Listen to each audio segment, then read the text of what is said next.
All you have is an old house and this field. While I have made a fortune, she mocked me. I am Diane. This year, as I turn 50, I spend my days doing household chores. People often tell me I look just like my parents, saying your eyes are exactly like your mother's. Day by day, I feel my face resembling my mother's more and more. 25 years of marriage have passed, and my 2 children have grown up and left home to live independently. My eldest son, Kevin, pursues his passion in the IT field and is building his career at a leading company in New York. Meanwhile, my younger daughter, Mandy, stayed local and works as a nurse. The images of their childhood feel like distant memories now. Now, it's just my husband and me starting our life together. We talk about cherishing our time together, but life is unpredictable. As the children moved out, a new challenge awaited me caring for my aging parents, who had farmed all their lives. Strong and healthy in their youth, they lived a life free from hospitals. The image of my mother always smiling, and my father working energetically beside her,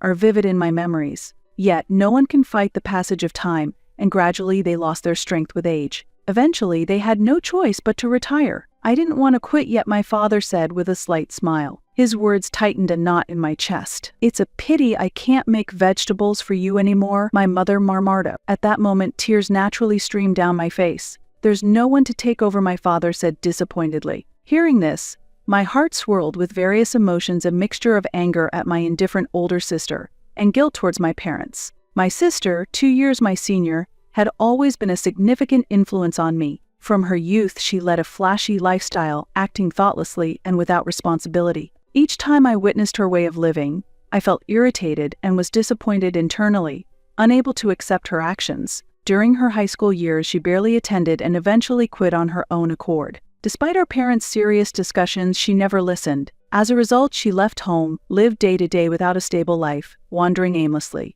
Then, without any warning, she would appear suddenly and demand financial support from our parents. Each time I saw her live like this, I felt immense frustration and powerlessness. Still, because she was their daughter, our parents couldn't bring themselves to scold her harshly. I felt a certain irritation with my always gentle parents. As they aged and moved away from farming, my sister stopped visiting home altogether. She harshly said, "Your life must be tough now that you stopped farming." Hearing her cold words, I couldn't help but feel indignation. She had no interest in our financially struggling parents. I was truly furious at my sister, who showed no gratitude towards our parents. Despite being my sister, her actions were dreadful. Seeing her attitude made me think that the saying "blood is thicker than water" is a lie. As caregiving became necessary, I returned to my parents' house and dedicated myself to caregiving daily. The daily caregiving tasks were physically and mentally demanding, but remembering the love I received from my parents as a child always powerfully supported me.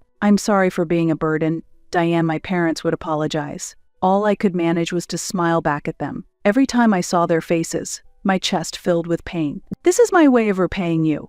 I am who I am today because of you, Dad and Mom." I expressed my deep gratitude. "Thank you," my mother said simply, with tears of gratitude. Seeing her like that, I struggled to hold back my own tears. The doctor had told us, "Your parents won't live much longer." Those shocking words left me feeling as if my whole body had frozen. Wrapped in deep sadness, I needed considerable time to accept reality. Even with emotions running high, I reached out to my sister. With trembling hands and nerves, I tightly gripped my cell phone. "I want you to come and see Dad and Mom," I said cautiously, suppressing my shaky voice. No matter how unreasonable her actions, she was still my sister, my family, and our blood connection could not be erased. At least in her childhood, she must have received our parents' warm love. I deeply hoped that somewhere she remembered that fact, because it might be the last chance. I told her to come and see our parents. However, her response was cold and heartless, contrary to my expectations. Her words lacked empathy, and her near betrayal response deeply wounded me. "What? Why? I don't have time for that," my sister replied indifferently. Hearing that, I was stunned and very disappointed. Was she really out of time, or was it just an excuse? Such thoughts crossed my mind. "It's bothersome," she continued, "to dismiss our parents so casually." I was appalled and overwhelmed with sadness. "I'm working a part-time job. I worked yesterday, and today I think I'll go to the casino." I could only sigh deeply in my heart. From the way she spoke, it seemed she might have gotten involved in gambling. "Oh, the same old pattern again," I thought, as my sister's bad habits crossed my mind, and I couldn't suppress the mental exhaustion I felt. Is gambling more important than visiting our parents? I can't believe it. I couldn't help but raise my voice. Her thoughtless words made me even sadder. "It's the most important thing for me," she said. Her words shook me deeply. "I can't believe you value gambling over our parents' lives," I screamed inwardly. Realizing again just how selfish and incomprehensible my sister's thinking was, my anger reached its peak. I could no longer tolerate such appalling behavior from my awful sister, so I decided to hang up the phone. After that, she never showed her face at our parents' home nor visited them. Her indifferent attitude also hurt me. Day by day, our parents lost their vitality, and their previous energy faded away. Unexpectedly quickly, my father passed away, and the next day, my mother quietly took her last breath. They died just one day apart, having cared for and supported each other until the end. Their loving presence and the immense sense of loss were precious to me. After I finished crying, I faced the busy days that awaited me. In a reality where even mourning felt luxurious, I couldn't help but give a wry smile. The preparation for the simultaneous funerals of both parents was busier than I had imagined. A cold air flowed through every corner of the house, filled with sadness. During this difficult time, not only did my husband strongly support me, but my children also actively helped. With their cooperation, I managed to get through it, filled with deep gratitude towards my family. Ideally, I should have been discussing the funeral arrangements with my sister, but she was nowhere to be found. Strangely, the house felt darker without her. I managed to contact her, but all I got back was an indifferent reply. "Huh? The funeral? Sorry, I'm busy. Handle it yourself," and she hung up abruptly. I was simply left in despair by her words. How could she say "handle it yourself"? My heart was a tangled mess of various emotions. Even at 52, my sister's irresponsible attitude hadn't changed at all. Time had passed, but the essence of a person doesn't change that easily, I realized painfully. As the funeral proceeded with deep sorrow, I felt both a sense of loss and anger towards my sister. Then, a few days later, my sister, who hadn't shown her face for a long time, finally came to our parents' home. Seeing her, my heart was filled with mixed emotions. Why has she shown up now, after not appearing at the funeral? I wondered, and I couldn't help but smirk. Probably she had come to discuss the inheritance. Being reminded of my sister's true nature, I felt very disappointed. "It's been a while, Diane. You've aged quite a bit." I inadvertently let out a deep sigh in my heart. "Leave me alone. You've aged just the same. I haven't been chased by child rearing like you, so I can stay much younger. Maybe people will think I'm your younger sister." Her first words upon our reunion couldn't have been more exasperating. Even with age, my sister's character and essence hadn't changed at all. Boasting about being single, she actually looked significantly older, which was striking. It was a moment that made me realize once again that time affects everyone the same. When she quietly prayed in front of the family portrait, for a moment, my heart softened, and I felt as if I was rewarded something. "What's the point of doing this? The deceased aren't watching," she said, pulling me back to reality. Why would you say that I wanted to argue vehemently in my heart, but facing her indifference towards our parents only brought taints? I took a deep breath and focused on suppressing my anger. I sat down, determined to get this discussion over with as quickly as possible. Wanting to leave this place as soon as possible drove me. "Let's begin then." "Thank you in advance," I exchanged words. Sitting in front of me was a calm lawyer. Seeing his composed demeanor, I gradually felt more at peace. Thankfully, our parents had carefully prepared a will, which brought some relief to this situation. I felt truly grateful for their foresight. The time to break the seal on the will had come. My heart was swirling with various emotions. "So, how much will I get?" my sister asked half-jokingly, ripping open the envelope with vigor. I was dumbfounded by her action. Calmed down a bit, I raised my voice. The atmosphere tensed up further, and the lawyer also started to read the will with a somewhat perplexed look. His words resonated throughout the room. According to the will, my sister received a considerable sum of money, while I inherited our family home and the fields our parents had tirelessly cultivated. This revelation stirred a mix of emotions in me. Upon hearing this, my sister exclaimed, "Really? That's fantastic," and burst into loud laughter. Her laughter echoed through the quiet room, feeling out of place. "Is this the cash? Wow, $300,000 in the bank account?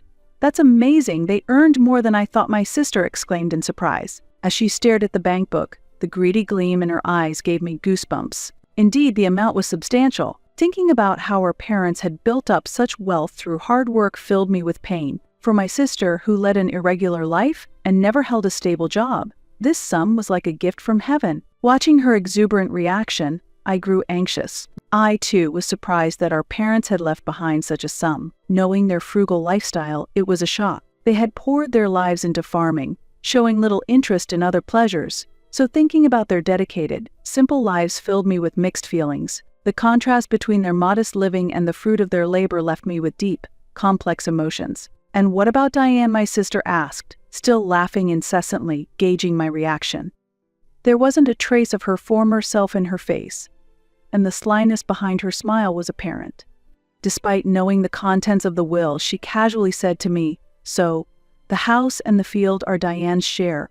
I'm truly surprised, laughing loudly. At that, anger boiled inside me. Her laughter painfully rang in my ears. Though I repeatedly told myself to stay calm, anger swirled inside me. I understood that being carried away by emotions wouldn't improve the situation, but even my rationality was being tested. "All you have is an old house in this field, while I have made a fortune," she mocked me. "You pathetic thing." "Haha," my sister taunted, and at that moment, I felt like I was going to pass out. The blood rushed to my head in anger, but I managed to restrain myself and suppress the frustrating feelings. Arguing would solve nothing. I took a deep breath and calmed myself. The house and field I inherited might look modest compared to the large sum my sister received, but I felt deep down that this was not just about the money. My parents had entrusted me with this land and home, our family's history, believing I would cherish it. Determined to protect this precious inheritance, I encouraged myself. I kept repeating affirmations internally to control my emotions. "Stay strong, me." I understood the depth of our parents' love more than anyone, that love held a value that could not be measured in money.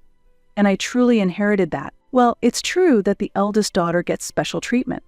And since I was especially favored, I can somewhat understand our parents' feelings, my sister remarked. I smirked inwardly at her words. After finishing her laugh, she casually swung the bank book in front of me, bringing back a fleeting sadness of her childhood self. "Well then, I'll be taking this with me," my sister cheerfully declared. "I want to avoid any trouble over how the inheritance is split later," she continued, her calm demeanor slightly betrayed by her urgency. The lawyer had already prepared the necessary documents, and my sister signed them before leaving. As I watched her back, my heart was filled with tumultuous emotions. Once my sister was out of sight, I shouted, "Never set foot in this house again." My own actions felt like a scene from a farcical comedy, ironically. I resolved to erase her presence from my memory. Yet, telling myself this, the question of whether I could truly forget a sister with whom I shared blood continued to smolder in the depths of my heart. This was probably our final farewell. Though I told myself this, the thought brought a feeling of constriction in my chest,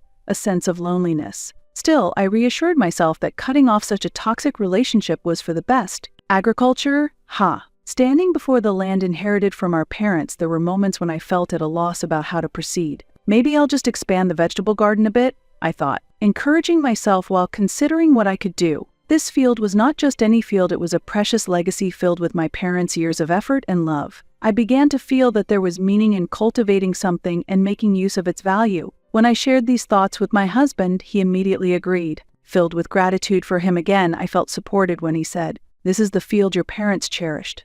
I'll support you." His encouragement helped me resolve to move forward without hesitation. I started learning how to care for the long-neglected field from a farmer, who was a friend of my father, and began the work. While confused by this new challenge, I felt the significance of making even small advances. In addition to the crops my father had previously grown, I also tried new types of vegetables. The days of farming continued with many attempts and failures. I keenly felt the harshness of farming throughout this process. I would often murmur, "Farming is really tough," while sighing. Certainly I had some experience growing vegetables at home, but this challenge was on an entirely different level. Every day I was reminded of my own limitations, the vastness of the fields, and the difficulty of growing crops for commercial purposes rather than for personal consumption. Understanding the rigors of true farming deepened my respect and gratitude for my late parents day by day. Revitalizing the parched land proved to be a tougher task than anticipated, but my daily diligent efforts gradually began to yield results. Finding the right crops for the soil was not straightforward and involved much difficulty.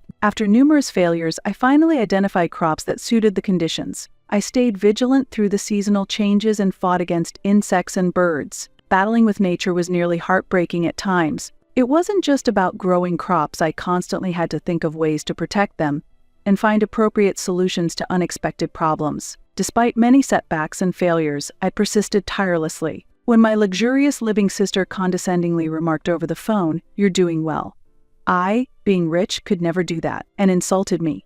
Anger welled up inside me, unsettling my heart once again. I don't know how she found out I was farming, but she contacted me. Her attitude was as infuriating as ever, and every word irritated me. I didn't even have the energy to argue with her. I just kept telling myself to forget her. I wasn't sure if I could truly forget her, and the uncertainty troubled me. Strangely, my anger towards her fueled my energy, allowing me to immerse myself in farming. A significant amount of money was needed to buy used agricultural machinery, but I considered it a necessary investment and decided to use my savings to make the purchase. I'm investing in the future, I repeatedly told myself. It's your money you saved, so there's no problem. My husband assured me, his generosity filling me with deep gratitude. In fact, it was money I had diligently saved from the allowance he gave me. Technically, it was his money, and thinking about that made me feel somewhat guilty. Yet, he supported me without any worries, and his attitude moved me to tears. My gratitude for him was renewed,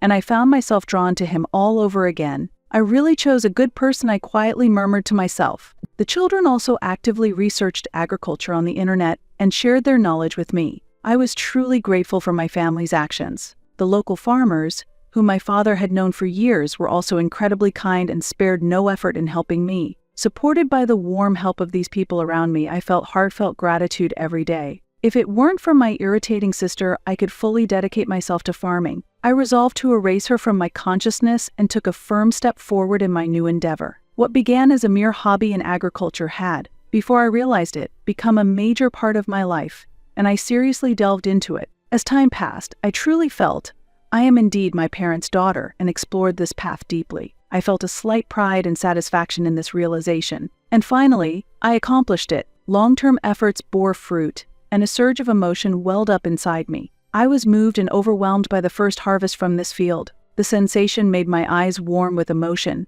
And though the yield was small compared to the vegetables my parents once grew, the fact that I had nurtured these results myself gave me a profound sense of fulfillment. That was enough. Even if the results were not grand, I repeatedly reassured myself of the significance of what I had achieved and felt the impact of having taken a significant step forward. "Well, you wouldn't think it's your first time, you're quite good at this," said an old man who had been farming for years, addressing me. His warm words made my heart feel cozy. "No, I've gotten old myself," I thought with a self-deprecating smile. Yet seeing his aged appearance reminded me somewhat of my father, and I was deeply moved. A compliment from someone who loved farming as my father did felt like encouragement from my father himself, and I felt nostalgia mixed with loneliness. "How about revising your fertilizer and watering? Maybe try that fertilizer your dad used to use," the experienced old man suggested. Listening to his advice, I realized there was still so much to learn. Based on this valuable information, I resolved to strive to come close to the rich flavors of the vegetables my parents once produced. My love for my parents was translating into my efforts in farming. My efforts were gradually bearing fruit, and the field was slowly transforming. Each time I saw the crops grow, even just a little, I felt great joy within. What started as work in just a corner of the field had eventually covered all the plots. The vast change surprised even me. Day by day, as I experimented with various crops, I repeated failures and successes. Each day was filled with new discoveries and continuous learning. Gradually, my farming skills improved, and the quality of the vegetables I could produce significantly increased. Over the years, the fruits of my labor began to show. It's amazing, another bountiful year. "Thank you," as always, said the words of gratitude from my buyers, making my heart leap. The joy of meeting their expectations and the fulfillment of being recognized filled me even more. We look forward to more. Hope and a sense of responsibility for the future have blossomed within me. Thank you. I look forward to continuing our partnership. I was filled with gratitude. The vegetables I grow in my field have reached a level where they can be sold. The land my parents cherish now supports my livelihood. We have also found merchants to trade with. Though gradual, this business is beginning to take shape. One day, there was a request to feature me in a special project titled, "How a Housewife Succeeded in Starting Farming." I was a bit bewildered by the sudden proposal, but learning that the vegetables I grow have become popular locally added to my surprise. However, this achievement is not mine alone. It exists because of the support and advice of many people. I have been able to continue farming, especially with the wisdom my father left behind. My father's teachings still live in my heart, and I hold a deep sense of gratitude. Yet, I am not satisfied with my achievements. Feeling the importance of evolving and aiming higher, even if slowly, I spend my days. I am still far from creating the ultimate flavor my father achieved, and my pursuit of that ideal seems endless. I was embracing a strong determination to strive even harder when suddenly, a voice from a forgotten past echoed in my head at the scream. "What is this?" I shuddered involuntarily. A cold fear ran through me. As I was heading to the field, a voice I should not have remembered called out from behind. There was my sister, whom I had not seen in a long time. "Sis, how many years has it been since our last meeting?" I could feel the length of time. Though I could recognize her from the faint traces of her former self, the person before me had changed significantly. Her appearance had aged remarkably. She looked so different that it was as if she was someone else entirely, beyond merely getting older. "You've aged quite a bit." I was astonished by my own comment that slipped out. "Leave me alone." "It has nothing to do with you." Her unchanged reaction brought a complexity of feelings within me. Noticing my gaze, she suddenly frowned and yelled. Seeing her angry face brought back memories, and I even felt a bit nostalgic. However, that expression no longer scared me. If anything, the scene was almost comical, and I had to struggle to hold back laughter. "What's with the sudden visit?" "I never thought we'd meet again," I said, trying to remain calm, but I was internally shaken. Why had my sister, who hadn't visited our family home for many years, suddenly appeared here? "What is this?" she asked loudly, pointing to the house behind me. I couldn't hide my confusion. "What do you mean?" "This is the house our parents lived in," I said, stating the obvious, yet somehow my heart was disturbed. "That's not what I mean. It wasn't this beautiful before. It used to be much older." "Ah, I see." I felt a little relieved by her words. I had considered selling our family home, but after renovating it, it has been transformed beyond recognition. It was the fruit of my hard work. "I renovated it a while ago," I answered, but I was scared of her next reaction. "You had the money for renovations." I felt a bit annoyed by her question, but responded calmly. "It was money I earned from farming." I answered confidently, but her response was as usual. "How can you make so much money from farming?" I wished she would ask more gently, not in a shouting voice. I'm not hard of hearing yet, but I sighed deeply inside. I grew vegetables on the field we inherited from our parents.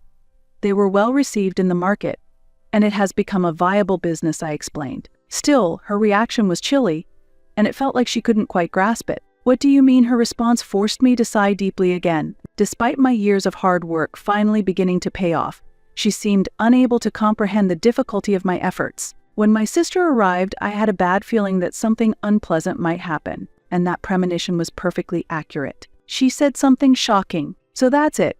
There must have been some secret to the field our parents left." Her words shocked me. Why can she only see things that way? At that moment, my mind was filled with dismay and disappointment, and I lost my voice. "Why can you only think like that?" I barely managed to say. "There's no way you could succeed in farming otherwise," I argued from the bottom of my heart. "I worked hard, don't you understand?" I replied, struggling to control my emotions. But my sister continued. "There definitely must be some secret to that land." I was astounded by her words. Her delusions had gone beyond my understanding. "How can you say such things without even asking how much effort I put in? And what secret? Where is this magic you speak of?" I countered. Her lack of appreciation for my efforts left me feeling not just dismayed but also a bit heartbroken. "You knew about this secret and kept silent." I was flabbergasted by her accusation. "Really, I have no idea what you're talking about," I replied with exhaustion. "I've done my research. If property turns out to be more valuable later, the division of the estate can be revisited. So, I argue that we should redo the division of the farmland, and I will take over the field," she claimed. Her ignorance infuriated me. "That's ridiculous." "Ridiculous? What do you mean?" Her comments were so childish that I struggled to comprehend. "It's ridiculous. All you talk about is money, money. Can't you say something sensible for once?" Overwhelmed by emotions, harsh words slipped out of my mouth. "There's no secret to the field," I asserted strongly. Taking a deep breath, I tried to calm myself. But she retorted, "That's a lie." Her simplistic response reignited my anger. Why would I need to lie? "If you don't believe it, go ask an expert," I suggested, and she seemed a bit shaken by my firm statement. Seeing her unsettled made me feel somewhat satisfied that she was feeling unsure. However, watching her expression darken, a sense of guilt began to grow inside me. "But look, the house has been remodeled, right? And the farming is successful, right?" Seeing her anxious behavior, a part of me felt sympathetic. Farming isn't always profitable. It's the result of support from people around us, not just the field, I explained. But it seemed hard for her to understand. "Still, you must be making a profit." Her attitude only made me feel tired. "That's it. There's nothing more to discuss. I blurted out my true feelings. Utterly fed up with her fundamental misunderstanding, I began to think about how to overcome this difficult situation. Fine, whatever I say won't get through to you. I desperately wanted to resolve the situation quickly. You can have half the field if you want, I impulsively suggested, surprising myself later. Yay, she exclaimed triumphantly, raising her fists in the air. Watching her, my feelings were a mix of complexity. On one hand, a part of me felt calm. I had a bit of confidence. The best way for her to understand was to experience it herself, I thought. Considering she had never seriously committed to anything before, I could somewhat predict the outcome. Yet, I was a bit worried about her potential failure. Won't you help me? It was an unexpectedly quick conclusion. Her actions, unsurprisingly, made me sigh again. Only a month after starting farming, and my sister was already asking for help. The speed of this development shocked me. With a helpless voice, she pleaded, "Help me," but I responded coolly, "What do you need help with? I don't know what to do about farming." Her bewildered voice almost made me want to hold my head in my hands. Looking over the field, I was stunned by the neglect. It was a complete mess. Seeing the land that my parents had lovingly tended now in such a state filled me with pain. What had my sister been doing for a month? My disappointment exceeded my surprise. Her actions were so far from common sense, I couldn't understand what she had expected. "This is a magic field, right? I planted seeds, so why aren't they sprouting?" she said, as if she believed that just sowing seeds would solve everything without proper care. Her childish statement frustrated me beyond words. Her ignorance of the reality of farming nearly brought me to tears. If growing crops was so easy, everyone would be doing it. How could I explain such a clear fact in a way she would understand? I was also puzzled. With irony, I responded, "It takes a little more time. Maybe in a few years you might see some profit." At my cold reply, she nearly started crying and pleaded. I continued to admonish her. "This isn't the time for such talk," but she suddenly raised her voice. Surprised by her sudden change, I was taken aback when she revealed, "Actually, I came at coming up in a few days." "You have a debt?" I asked again, incredulous. "Yes, I'm covered in debts," she confessed, and I was speechless with astonishment. "Why would you do that? You received $300,000 from the inheritance, didn't you?" My heart was a whirl of confusion and disappointment. "That money is gone. I used it all on gambling, and there's nothing left," my sister quietly explained, and my heart turned cold. "Really? You can't be serious." I was speechless, overwhelmed with anger and despair. I didn't want to work, so I thought I'd make a big turnaround by borrowing money. That all failed. Then I heard you were succeeding in farming, so I thought I'd try it too. But why is it so hard? It doesn't make any money at all. Exhausted by her story, all I could do was sigh deeply. "I don't know what to tell you." I was dumbfounded by her lack of understanding. As I sighed deeply in the depths of my heart, I felt the emptiness of this conversation. The realization that my sister had squandered the precious inheritance from our parents in just a few years filled me with deep indignation and disappointment. The guilt towards our parents for her reckless actions tightened around my heart. Thinking you can easily make a profit from farming, how naive can you be? I was amazed at my own disgust. "This is no joke," I shouted internally, feeling at my limit. Unable to contain my anger, my voice grew increasingly stern. "Please, Diane, I'm begging you. Help me," my sister pleaded in a desperate tone. Her words shook me, but I took a deep breath to maintain my composure. "I'm sorry, I can't help you," I stated clearly, surprised by my own decisiveness yet confident in my choice. We were family, but I no longer felt a desire to help her. All the emotions I had held back suddenly surged forward.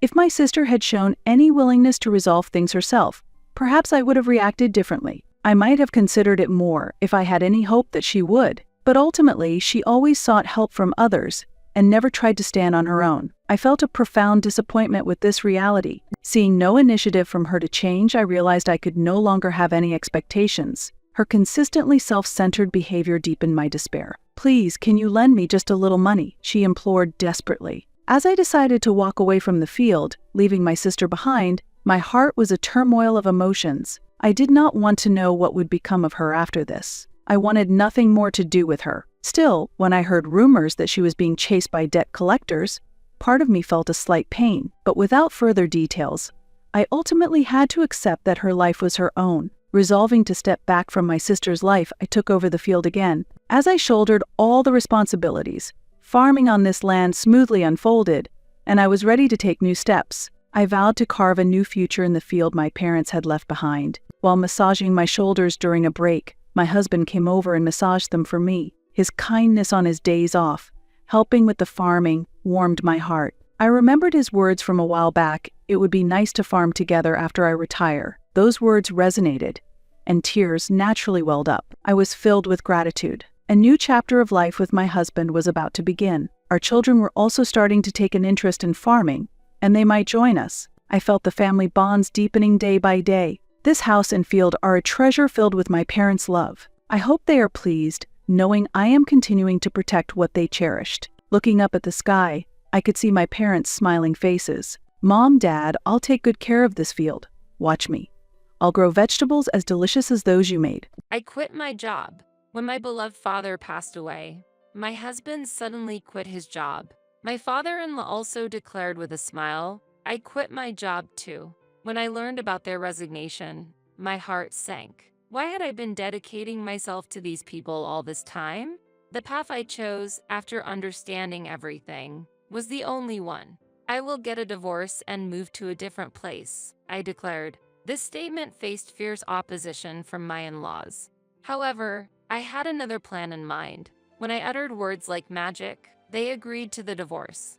They didn't realize that this was the beginning of my retaliation. This was the start of my revenge. I am Lucy. Since marrying Paul, I have been living in the same house as his parents. Paul and I met at work. Since I was employed at my father's company, everyone was initially reserved around me, but Paul alone treated me no differently than others. I found this attractive and proposed to him. My father, who raised me alone after my mother passed away at a young age, was delighted with our marriage. But what? Live together? Of course. I'm the eldest son. While it was true that Paul was the only son, his parents were still in their mid-50s. My father-in-law was very active, and there was no need to take care of them. I saw no necessity for living together. The marriage talks had already progressed in the community, and it was difficult to say, "Actually, let's not do this." I ended up agreeing to live with them, especially since I didn't want to disappoint my father, who was genuinely happy about our marriage. But I had no idea that this would be the prologue to a series of mistakes.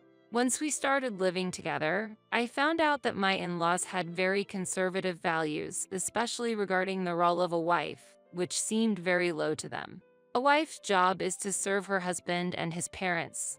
My father-in-law declared categorically, "You will take over all the house chores starting tomorrow," added my mother-in-law, with Paul simply saying, "I want you to make it easier for my parents." Thus began my days of hardship. Not long after we started living together, I became pregnant and suffered greatly from morning sickness. However, my mother-in-law stated, "Morning sickness is not an illness," and did not allow me to rest. Paul, whom I had hoped would support me, looked down on me exhausted and said, "This is where women are weak. What a hassle." Even though I was carrying his child, how could he say such a thing? It didn't stop there. Paul frequently said, "Women are foolish, women are incompetent," showing contempt for me. It was infuriating, and I once retorted, "Your mother is also a woman, you know." To which Paul responded with a sneer, "My mom is admirable, unlike you. After all, she raised a son like me. If you're unsatisfied, why don't you give birth to a boy? Doesn't he know that the father's genes determine the gender of the child?" I intended to love my child whether it was a boy or a girl. Any child should be precious. However, I was not destined to hold that baby. Perhaps to distress. We lost our child before reaching the stable period of the pregnancy. My in-laws were clearly disappointed, and Paul muttered, "You're useless." There was no one in this house to encourage me, and the days just went on. While in physical and emotional pain, I took on all the household duties, continued to work, and sometimes even cared for my in-laws. When my mother-in-law's acquaintance visited, I was expected to be by her side like a maid, and my father-in-law frequently caused trouble by drinking outside, which always resulted in me intervening to mediate. My days were literally a battle. Amidst the hectic daily life, Paul was absorbed in his own world. What he did was go to work, play his favorite games, or drink at his favorite bar. There were many days when he did not return home until morning. After years of such a lifestyle, my body seemed to have reached its limit. At the supermarket, I suddenly lost consciousness. As I fell to the ground, various thoughts raced through my mind. Of all times, now. I was taken to the hospital in an ambulance, and the diagnosis was overwork. As usual, my in-laws did not care about me at all. They were only concerned about their public image and their own interests. Without even showing their faces at the hospital, my mother-in-law scolded me over the phone. "What do you mean by collapsing at the supermarket? How embarrassing. I'm sorry. Will you be able to attend the neighborhood association event you said you would handle?" I had taken paid leave for today's neighborhood association meeting at my mother-in-law's request, but I hadn't expected it would turn out like this. I never thought she would say such a thing under these circumstances. I'm currently on an IV, so it'll be impossible for me to attend. What? Figure out a way to attend. I have plans to watch a movie with my friends. Just for that. Although I thought so, I didn't have the energy to argue. There was 1 hour left until the IV was finished. If I hurried, I might just make it in time. Understood. When I hung up the phone, my mother-in-law's voice sounded satisfied. An hour later, I rushed home and, after participating in the community meeting, returned to find my father-in-law waiting at the entrance. "How late can you be? I was supposed to have you accompany me to the hospital today." "Oh yeah, I remembered. We agreed that I would take care of my in-laws' appointments on the day I took paid leave. I'm sorry, but please take a taxi today. I was so exhausted that I just wanted to sleep." "Hey, didn't you promise to take me too?" Paul appeared, saying that. I remembered him mentioning a drinking party with friends tonight. It seemed he had taken half a day off and returned home. If that was the case, I would have preferred him to take his father. "I'm not in a condition to drive today." Paul responded with a laugh to my feeble statement. "You should be energetic since you've had an IV. You couldn't have a child, so at least work. That is, even if I explained that I collapsed from overwork, they wouldn't understand. It's a waste to pay for a taxi. You broke your promise, so you should pay." My father-in-law was just showing his anger. In this situation, if I didn't get things done, this issue would be brought up again and again in the future. I mustered my strength, drove the car, and took my father-in-law from the hospital to our home and then Paul to his event. Upon arrival, Paul's friends, including some young and attractive women, had already gathered. I kind of felt sorry for myself. Paul smiled happily and lightly patted my shoulder. "See, if you put your mind to it, you can do anything." However, I felt this effort was misplaced. Anyways, the task was completed. I lost the energy to respond to Paul and was about to start the car when I heard a voice from outside. "Hey, she's ugly, right? She's more of a housekeeper than a woman." Laughter erupted. Paul had never once introduced me to his friends. The wedding had been postponed due to pregnancy and remained so. I never imagined I would be treated this way while I was unwell and without makeup. Tears overflowed with sadness and anger. When I returned home, my mother-in-law's discarded clothes were scattered on the floor. Laundry was overflowing, and the sink was full of dishes. No one in this house ever did house chores, even at times like this. With a sense of despair, I went straight to bed. It seems I fell asleep without realizing it. When I woke up, it was the middle of the night, and I could hear cheerful voices somewhere in the house. Quietly leaving the room, I moved toward the voices. The voice belonged to a drunken Paul, who was talking to someone on the phone. "If I had met you, Mary, first, I wouldn't have married that ugly woman. Hey, let's meet up again, okay?" From the conversation, it sounded like the two had a close relationship. Thinking about it, there were young women around Paul. I never thought it would be possible, but I was shocked. I know I'm not a world-class beauty, but I always took care of my appearance when going out. I've been serious about my work and household duties. To keep my father from worrying, I've always maintained a smile at work without complaining. I've put effort into my work at home and met my in-laws' demands without ever voicing any complaints. Even when I collapsed from overwork, I never blamed anyone. Yet, don't worry, I plan to leave her sooner or later. That single phrase pierced through my heart as I left the room. Returning to bed, I shed silent tears. I no longer knew how much effort would have been enough. I have never experienced such pain and sadness. With this in mind, I faced the next morning, but more bad news awaited. What? No way. Early in the morning, I received a call from Mr. Reed, a close business associate of my father. Having known him since I was a child, he was like an uncle to me. Please stay calm. The president, your father, has passed away in an accident. I stood frozen, unable to do anything. Sensing something was wrong, Paul took the phone from me and heard the news of my father's death. He immediately took action, rushing me to the hospital. I hardly remember what happened afterward. Seeing my father's face, I had to accept reality, but my emotions couldn't keep up. After the funeral, a lawyer visited and informed me, the only daughter, that I had inherited $2 million and a high-rise apartment from him. Honestly, I would have preferred my father to be alive rather than to have that wealth. Returning to my family home, I sorted through my father's belongings, and his longtime colleagues visited, offering words of encouragement. If you ever need anything, don't hesitate to ask. You're like our own daughter. Having frequently visited my father's workplace since I was young and without a mother, they treated me like family. Thank you. That was all I could say with a trembling voice. Among my father's belongings, I found a diary.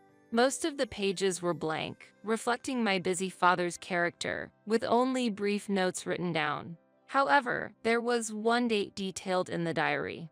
It was the day I got married. Lucy leaves home to start a new life. There, my father's warm compassion was expressed. At the end of the entry, his deep wishes for my future were inscribed. I hope she finds happiness and always has a smile on her face. This is my only wish. I could feel the coldness in my heart gradually warming up. I wanted to cherish my family like my father did and build a warm home. I resolved to have a serious talk with Paul again. I was confident that everything would go well. With my father's diary in hand, when I returned to my in-laws' house, what greeted me after a long absence was an unbelievable statement. I quit my job. Paul said this with a smile as if nothing was wrong. What? I was shocked and stunned, speechless.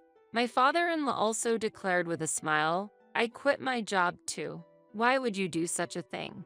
As I looked back and forth at their faces, not understanding, my mother-in-law appeared with a cake. Today is a celebration. A celebration of what? I was still in mourning, and it wasn't a situation to celebrate. Of course, it's to celebrate your father's passing. Confused and bewildered, Paul explained further. Have you ever thought about why I married someone plain as you? It was all for your father's wealth. It ended quicker than I thought. Paul and my father-in-law were joyfully eating cake. It felt like the world was gradually losing its color. Until now, I believed there was happiness even amidst difficulties. I was so wrong. From the very beginning, they were after my father's assets. Though you're an incompetent wife who can't bear children, we decided to keep you here for your father's assets. My mother-in-law's arrogant words made me sick. You're old now, and you would be hopeless if you were thrown out, right? So we're keeping you in the house, Paul declared without looking at me. In return, make sure you take care of the house. My father-in-law repeated the demand. My hand holding the diary was trembling. That's enough. Leaving those words behind, I ran away from my in-laws' house. Once outside, my phone rang. Hello. I couldn't hold back my tears and confided everything to the person on the phone. Okay, I'm glad I prepared everything. After listening to everything, the person on the other end responded. 3 days later, I returned to my in-laws' house again. In my hand was a divorce paper. When I presented the divorce papers to Paul, his face contorted. What are you talking about? I can't accept our divorce. Of course, his reluctance wasn't out of love for me, but because he would lose the assets if I were gone. You have no choice. I already know about your affair. When I presented several photos, Paul was at a loss for words. The photos showed Paul being intimate with Mary. What an ungrateful woman. After all the upbringing, you repay us with betrayal? My mother-in-law's face turned red with anger as she tore the photos. Isn't it also your fault that you couldn't satisfy Paul? My father-in-law said mockingly. I am getting a divorce and leaving this place." At my declaration, Paul immediately retorted, "I will never agree to a divorce." It seemed this family had no intention of letting go of my assets. I had anticipated as much. "If you transfer the high-rise apartment to me, I might reconsider," Paul said with a smirk. I was astonished by his audacity. "Since we're family, it's only natural for you to give up the high-rise apartment. If I can get that, I'll agree to the divorce." However, I had already known a fact that allowed me to accept their proposal. Paul and my in-laws were astonished by the unprecedented terms. "Fine, I'll agree." Not long after, our divorce was finalized. Excited, perhaps, Paul and my in-laws immediately started preparing to move, and the next day, they moved into the high-rise apartment themselves. They all had plenty of time since none were employed. It seems they wanted to act quickly before I could change my mind. After selling their house, they embarked on a new life in the new residence. However, the next day, I received a frantic, angry call from Paul. "What were you thinking when you gave us this high-rise apartment? What's wrong?" I responded calmly. Paul's shout echoed in my ear. When I went to greet the neighbors, the vice president was there. "Oh yeah, that's right. Not just that, but the executive director lives on the opposite side of our room. Yes, and next to that is my new room." As I happily explained the situation, Paul grumbled in frustration. "I wasn't informed about this. What's the meaning of this?" There was no special meaning. This high-rise apartment was originally employee housing established by my father for his employees.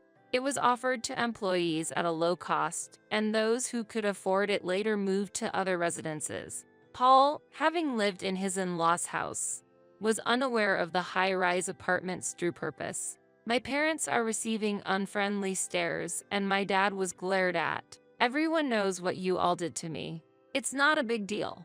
As I retorted, Paul burst out of his room and began pounding on my door. "Come out. This is unforgivable." Naturally, his loud voice and commotion brought out other residents. For Paul, who had been the center of attention at his parents' house, this situation must have been unexpected. As the crowd murmured around us, I quietly opened the door. "What's so funny? I'll sue you for defamation." Paul was ranting, but I was no longer afraid. "I'm not lying, so claiming defamation is misplaced. I'm no longer your spouse, and if you continue to cause a scene, I will have to call the police." "What do you mean?" Paul, driven by anger, grabbed my collar. "Do you really think that's appropriate? There are many witnesses here and surveillance cameras." My whisper seemed to bring Paul back to reality. People had already gathered around us, and some were even recording. Upon releasing me hastily, Paul quickly explained to the surrounding people, "There is no problem." After the people had left, I told him, "Since I've transferred the high-rise apartment to you, make sure to pay all related expenses, okay?" The rent for this high-rise apartment was very low. The rental income was almost the same as the maintenance costs, including property tax and insurance. The compensation for the affair will be covered by 10 years' worth of rent. And after deducting my share of the rent, the calculation turned out slightly negative. That's unfair. This way, I also avoided the hassle of demanding compensation. 3 months later, Paul and his parents visited my residence again. "Please, help us." Even after the divorce, Paul thought owning the high-rise apartment would easily generate income, but reality was different. The costs and hassle to manage and maintain the building turned out to be higher than the rental income. For him, who had dreamed of semi-retirement, the unexpected difficulties of managing costs and all the hassle around, along with the responsibilities of being the owner of the high-rise apartment, were overwhelming. Every day, there were problems somewhere in the building, and consultations or complaints from residents were endless. They managed to get by for a few months with the rent, but with the property tax payment approaching, they seemed to have hit a financial dead end. Not just financial worries, but the mental pressure was immense. His parents also looked significantly aged, suffering from social stress. We are glared at wherever we go, sometimes confronted with complaints. There's no escape. My father-in-law shared his heavy feelings. We expected to live comfortably, but now without money, overwhelmed by household chores. I want to return to our previous life. My mother-in-law looked at me with teary eyes. What are they thinking? If they wanted to maintain their previous lifestyle, they should have made efforts toward that. It was too late to say such things now, and I had no intention of returning to those painful days. Then, I'll buy it back from you. Using the high-rise apartment as bait to facilitate the divorce was the plan, and ultimately, the goal was to reclaim the high-rise apartment from them at virtually no cost. The person who contacted me back then was Mr. Reed, my father's right-hand man. For about 10 years since my marriage, I had never complained to my father. Yet, he seemed to have noticed the changes in me at some point. At my father's request, Mr. Reed investigated my in-law situation and even captured photo evidence of Paul's infidelity. He had been watching over me as I struggled, ready to offer full support whenever I sent an SOS. Paul's quitting his job was triggered by my father's misfortune, but Mr. Reed seemed to have anticipated that time would come. Thus, acting according to plan, after imposing social penalties with the help of former colleagues, it was time to impose financial penalties. For Paul and his family, the high-rise apartment turned out to be a negative asset with its revenues in the red. Thus, selling it was their only option left. When the sale was completed, they were forced to leave the high-rise apartment. Their original home had already been sold. The house, being old, was valued mostly for its land, and Paul's family had to move to a modest apartment relying on that meager income. Naturally, the payment of compensation to me also resumed. Mary, who had high hopes for living in the high-rise apartment, was furious with a turn of events and was demanding compensation, claiming to have been deceived by Paul. Such a troublesome woman. Moreover, Paul has accepted her demands and still seems to want to mend their relationship. Truly foolish. In this situation, being unemployed was not an option, and Paul and my father-in-law began job hunting, but their high expectations have left them unemployed. My mother-in-law managed to find a part-time job, but her slow pace at work, due to years of being a housewife, meant she was being strictly managed by a supervisor close to my age. This was indeed poetic justice. There was only one instance when Paul came asking for money. Of course, he asked if he could delay the compensation payments. If you can't find a job, I can introduce you to one that's perfect for you. The job I had prepared for them was in cleaning services. It's tough but pays well. The harder the job, the better the salary. I whispered to a hesitant Paul, if you take it seriously, you can do anything. I returned to him the same words he once used to mock me. Now, Paul and my father-in-law are engaged in that job. Cleaning work is said to have a purifying effect on the soul, so I think it's perfect for them. I continue to work at my father's company. Now, as the president's daughter, I am not given any special treatment but feel established as a member of the company. I feel this is the result of my years of hard work. Currently, the high-rise apartment is still used as company housing, and I receive words of gratitude from many people. That gratitude is my greatest joy. I plan to continue living in a way that brings joy to others. After all, that is the key to happiness my father taught me.